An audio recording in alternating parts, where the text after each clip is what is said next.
Le phénomène de privatisation avait suscité des grands espoirs pour les pays du tiers-monde et ceux en voie de développement.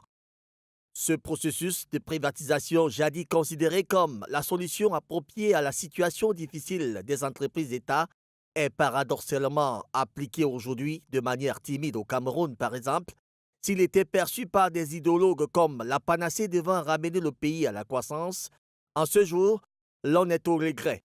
C'est un peu un sentiment de désaveu qui anime les Camerounais et bien plus encore le président Paul Biya qui décrit le non-respect des cahiers de charges par les multinationales dont la gestion opaque a révélé aux yeux du monde l'immense phénomène de corruption ayant pour conséquence directe la misère des Camerounais.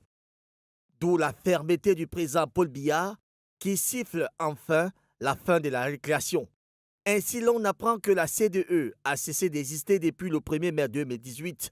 La filiale de l'Office national de l'eau potable du Maroc a transmis à la Camwater les activités menées jusqu'à là par elle. Eneo, Sonatrel, Camrail et autres semblent être dans le viseur du chef de l'État du Cameroun qui a dû se rendre compte des méfaits de la privatisation de ces secteurs de souveraineté d'un pays. Ainsi donc, par cet acte de désaveu, Paul Biya veut-il mettre fin à la super domination des multinationales au Cameroun? Peut-on parler des derniers souffles des multinationales au Cameroun?